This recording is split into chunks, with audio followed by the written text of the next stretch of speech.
तुम्हारो भले करे। कहने का मतलब ये है कि हम नहीं सुधरेंगे, भले तुम पुल बांध दो, हम राम के द्वार नहीं जाने वाले हैं। हम तो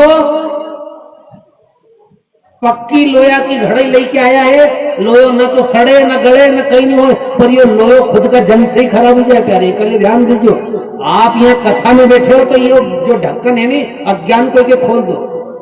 सीधा सा उदाहरण है, आप भगवान कृष्ण की कथा में बैठे हो, आपके गांव में राधा कृष्ण की प्रतिष्ठा हो रही, आप अपना सब काम छोड़ करके यहाँ आकर के बैठे हो, पर यहाँ आकर के बैठने के बाद में आपको ये ज्ञान नहीं कि ये सही है, ये गलत है, ये इसको ऐसा करना चाहिए, और ज्ञान है, और उसके बाद में भी यदि अनजान बन रहे हो तो उसकी उस पाप की भरपाई आपको कहाँ करनी पड़ेगी, ये भी मैं बताऊं।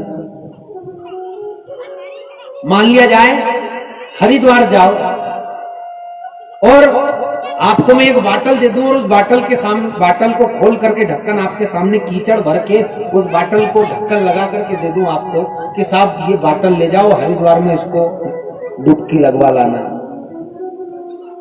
आप हरिद्वार चले गए, हरिद्वार चले गए, उस बाटल को 5 की जगह 7 की जगह 10 की जगह 20 डुबकी लगवा दी, पीछे बाटल को थैली में धर ली, थैली में धर करके वापस से कथा में आ गए 2-3 दिन में।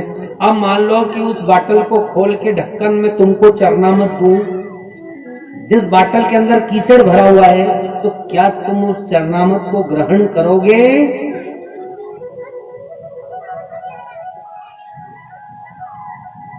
बाटल में कीचड़ भरा है, गंगा जी गए, ढक्कन लगा हुआ है, 5 बार 10 बार 20 बार भी डुबकी लगाई, कीचड़ भीतर ही भरा हुआ है, वो वापस उस बाटल को ला करके तुमने मेरे को दे दिया, मैं तुमको खोलूं ढक्कन और को किलो साहब चरनामत दे लो। आने को गुरुजी ये तो कीचड़ है, अरे यहाँ कीचड़ की कोई चरनामत लांगा तो साहब आप ही को कि गंगा जी में नहाने जाओ तो गंगा जी में सारा पाप खत्म हो जाए, तो वो कीचड़ थोड़ी हो, तो फिर महान बनेगी हम लोग,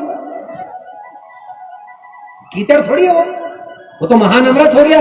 लो चरनामत बोलो हाथ। ये गुरु महाराज ऐसो नहीं हो, आंख देखे अंधेरो नहीं हो, गुरु महाराज यो कीचड़ है, गुरु महाराज यो ये की चरनामत नहीं ले सकते हो क्या? क्यों नहीं लोगे? क्योंकि पीवर कीचड़ है, और वो कीचड़ हमारे अंदर भरा हुआ है। सत्संग में आके बैठे, इस ज्ञान की गंगा में आकर के बैठे हो, और उसके बाद भी वो अज्ञान रूपी ढक्कन नहीं खोलोगे तो वो कीचड़ भीतर का भीतर ही भरा रहेगा। ये कानों को खोलो और यहाँ से क्या करो, गुरुजी ने तो कह दिया कि इस बाटल को गंगा जी में स्नान करा लाना, पर तुम गए गंगा जी तो गुरुजी ने तो कह दिया कि डुबकी लगा लाना, पर वहां क्या करो, गंगा जी में जाओ और गंगा जी के अंदर बाटल डुबाओ और ऊपर का ढक्कन खोल दो, तो जो कीचड़ है वो परबारा बाहर बह करके चला जाएगा और गंगा जी भीतर भरा जाएगी। यहाँ बैठे हो तो भगवान कृष्ण के चरणों में, भगवान ठाकुर जी के चरणों में, राधा रानी के चरणों में प्रणाम करो। यहाँ बैठ करके ऐसे सुधर जाओ